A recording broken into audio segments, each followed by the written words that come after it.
நண்பர்கள் அனைவருக்கும் வணக்கம். டைஃபாய்டு மேரி யார்? இந்த டைஃபாய்டு மேரி அந்த பெண்மணியோட உண்மையான பேர் மேலன் மேரி தான். பட் ஆனால் டைஃபாய்டு மேரி அப்படின்ற பேர் ரொம்பவே பாப்புலர் அமெரிக்காவில். 1910 1910 அதுக்கப்புறம் வந்து ரொம்பவே பிரபலம்.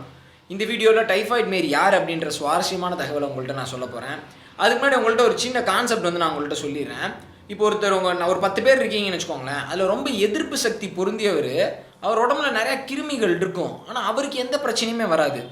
எதிர்ப்பு சக்தி இல்லாதவங்கள்ட்ட அந்த நோய் தொற்றை வந்துட்டு அவரை வந்து உண்டுபடுத்திட்டு போயிடுவார்.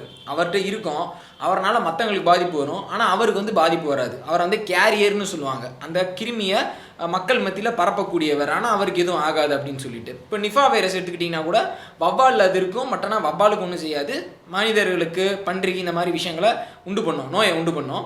ஸோ இப்படி 1901 1907 வரைக்கும், 1901 1907 வரைக்கும் அமெரிக்காவில் ஒரு சில அந்த ஒரு மாகாணத்தில் இருக்க ஒரு பகுதியில் நிறையா பேத்துக்கு டைஃபாய்டு வருது.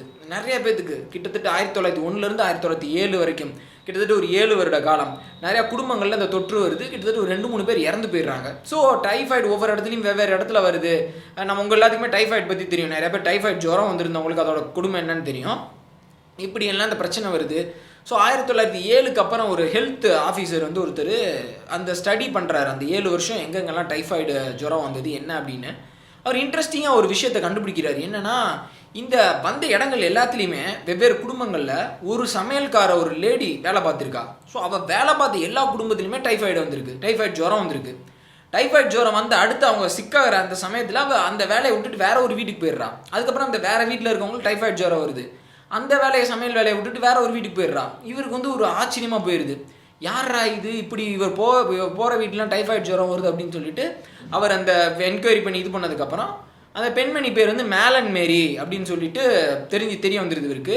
அதுக்கப்புறம் அந்த பெண்மணியை போய் அவர் அப்ரோச் பண்ணுறாரு. இந்த மாதிரி உடம்புல ஏதோ ஒரு நோய் தொற்று இருக்குது, அது ஒன்றும் பண்ணாது, பட் ஆனால் மற்றவங்களை வந்துட்டு பெரிய பாதிப்புக்குள்ளாக்கிறோம். நீ வந்து ஏசிம்டமெட்டிக் கேரியர், அதாவது உலகத்தில் முதல்ல கண்டுபிடிக்கப்பட்ட ஒரு நோய்க்கான தாக்கம் தனக்கு எதுவும் இல்லாமல் மற்றவங்களுக்கு ஒரு இது உண்டு பண்ணுற ஒரு திறன் இருக்கக்கூடிய முதல் பெண்மணி நீ தான் எனக்கு தெரிஞ்சு முதல்ல. அதனால் இனிமேல் யார் வீட்டுக்குமே சமையல் வேலைக்கு போகாத, உன்னோட பித்தப்பையில் தான் இந்த கிருமி இருக்கும், ஆப்ரேஷன் பண்ணி எடுத்துடணும் அப்படின்னு சொல்கிறாரு. இந்த பெண்மணியை பயந்துட்டு, ஐயோ சமையல் வேலைலாம் என்னெல்லாம் பண்ணாமல் இருக்க முடியாது, ஆப்ரேஷன்லாம் ஒத்துக்கவே முடியாது, எனக்குலாம் எந்த பிரச்சனையுமே இல்லை அப்படின்னு சொல்லிட்டு இந்த பெண்மணி வாதாடுது. இல்லை உனக்கு இந்த பிரச்சனை இருக்குது, நீ சர்ஜரி பண்ணிவிட்டு நீ வேலைக்கு போ அப்படின்னு சொல்கிறாரு.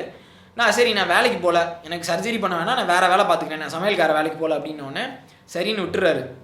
1911 வந்து இந்த பெண்மணி வந்து ஒரு லாண்ட்ரி கடையில் வேலை செய்ய போயிட்டு ஒரு 3-4 வருஷம் அந்த இடத்துல வேலை செய்யுது. ஆனால் அந்த பெண்மணிக்கு வந்து பெரிய சம்பாத்தியம் இல்லை, சமையல்காரி வேலை பார்த்த அந்த ரெவன்யூ வந்து இதில் வரல.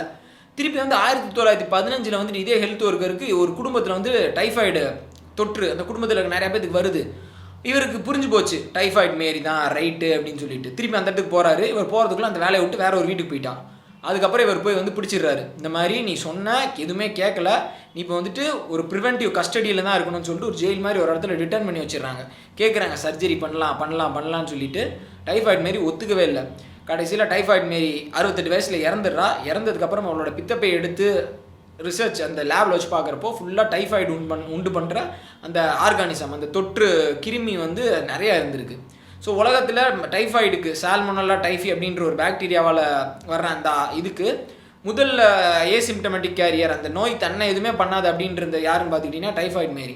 இன்றைக்கி சமூகத்தில் நிறைய டைஃபாய்டு மாரி நிறைய ஆளுங்க எதிர்ப்பு சக்தி பொருந்தி வந்துட்டாங்க, ஆனால் அவங்களுக்கு அது ஒன்றுமே பண்ணாது.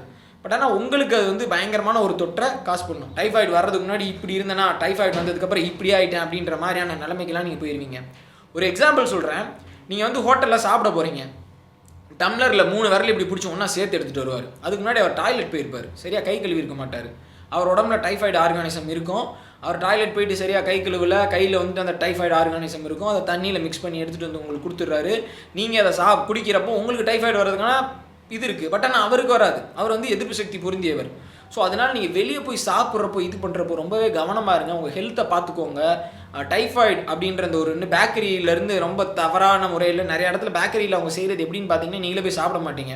அதே மாதிரி ரொம்ப அன்ஹைஜீனிக்காக இருக்கிற ஹோட்டல்லையும் போய் சாப்பிடாதீங்க. நல்ல பழங்கள் காய்கறிகள் வீட்டிலேயே முடிஞ்ச வரைக்கும் சமைச்சு சாப்பிடுங்க. அப்படி சாப்பிட்டாலும் நல்ல ஹோட்டலில் போய் சாப்பிடுங்க அப்படின்ற ஒரு விஷயத்தை தான். அப்புறம் பொதுவாக அவங்க எதிர்ப்பு சக்தியை வந்துட்டு அதிகப்படுத்திக்கிங்க. ஸோ இதை தான் இந்த வீடியோவில் நான் உங்கள்கிட்ட சொல்லணும்னு நினச்சேன். ஸோ டைஃபாய்டு மேரி அப்படின்ற பேர் அப்போ அமெரிக்காவில் ரொம்பவே பிரபலம். டைஃபாய்டு மேரின்னு யூஎஸ் மீடியாவில் இப்போ நிறையா முறை நிறையா செய்திகள் வந்திருக்கு. ஸோ அதை உங்கள்கிட்ட கன்வே பண்ணணும்னு நினச்சேன். இந்த மாதிரி நான் என்ன நிறைய இன்ட்ரெஸ்டிங்கான டாபிக்ஸ் பேசணுன்னா டாப்பிக்கோட தலைப்பை வந்துட்டு கீழே கமெண்ட்டில் சொல்லுங்கள். இப்போ டைஃபாய்டு மேரி பற்றின விஷயத்தை வந்து உங்கள் ஃப்ரெண்ட்ஸ்கிட்ட ஷேர் பண்ணுங்கள். நாளைக்கு வேற ஒரு வீடியோவில் பார்க்கலாம். நன்றி, வணக்கம்.